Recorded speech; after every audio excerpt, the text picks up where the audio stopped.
We now move towards calculating the shear forces. So we take section towards the left hand and we move it towards the right hand. So first we take a section towards the right of A and very near to it.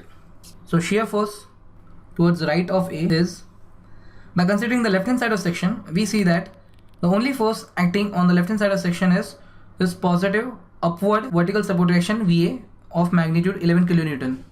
So we have plus 11 kilonewton. Now we see that since this section is very near to point A, the downward force due to this uniformly distributed load acting over a very small distance is of negligible magnitude. So we neglect it. So 11 kilonewton. Now we move this section towards point B by taking a section towards left of B and very near to it. Now we see that as we move this section from this point to this point, our addition of force is this whole uniformly distributed load over a span of 4 meters. So shear force towards left of B is equal to this force. Then since on the left hand side of section this UDL is downward, so we have minus sign. The magnitude of that force is 2 multiplied by 4. So 11 minus 2 into 4. So this gives you a value of 3 kilonewton. Now we move the section towards right of B and very near to it, we get the value of shear force as, you see, as the section moved from this point to this point, there was no force addition, so the shear force value will be still 3 kilonewton. Now let us move this section towards point C and let's take a section towards the left of point C and very near to it. Again you see that there is no force in between these two sections, so shear force will be same as that of right of B, which is 3 kilonewton. Now we move section beyond point C by taking the section towards the right of C and very near to it.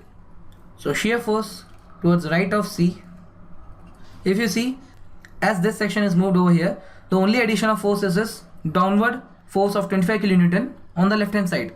So we have 3 kilonewton minus 25 kilonewton. Since downward force on the left hand side of section is negative, so we have 3 minus 25 and this is equal to minus 22 kilonewton. We now move this section towards point D by taking a section towards the left of D and very near to it, we get the value of shear force towards left of D as, since there is no addition of force, so the value will still remain same, which is minus 22 kilonewton. Now you can verify whether this answer is correct or not by considering the right hand side of this section. Now if you take this section and if you consider the right hand side of that section, you see that the only force acting on the right hand side is the upward force VD, which is a support reaction of magnitude 22 kilonewton. Now upward force on the right hand side of section is considered as negative, so we have the same answer of shear force at this section, which is minus 22 kilonewton. So in this way you can verify your answer for a simply supported beam.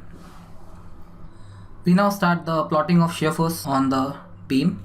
This is a zero line of shear force with all the salient points A, B, C, D. If you see, the value of shear force at point A is 11 kilonewton. So by taking a proper scale, we plot positive 11 kilonewton above the point A and we simply connect it with a vertical line. Now if you see, value of shear force at point B, whether left of B or right of B, is 3 kilonewton. So we plot a 3 kilonewton above this point B. So this is our 3 kilonewton. Now how the shear force is varying between point A and B. Now if you see the load diagram, between point A and B there is a uniformly distributed load.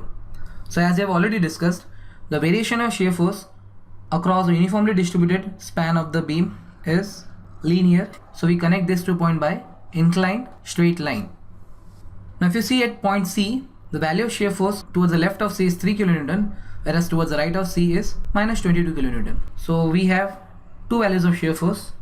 First is a 3 kilonewton, which is over here. Second is minus 22 kilonewton, which will be somewhere here. So this is your minus 22 kilonewton. So we simply connect shear force at point B to shear force at point C, and this two values of shear force at point C. Now shear force at D is minus 22 kilonewton. So we see that there is no variation of shear force between point C and D. So value of shear force over here is again minus 22 kilonewton. So we simply connect this point with this via horizontal line and this with a vertical line. So with this, our plotting of shear force is over. So we see that between point A and C, our shear force is positive, whereas between point C and D, our shear force is negative. And we see that our shear force is changing from positive value to negative value at point C. Now we know the point at which the shear force is 0, our bending moment is maximum. Now since the shear force is changing from positive to negative value, our positive bending moment will be maximum. This will be clear when we plot the bending moment diagram. So with this, our shear force diagram is complete.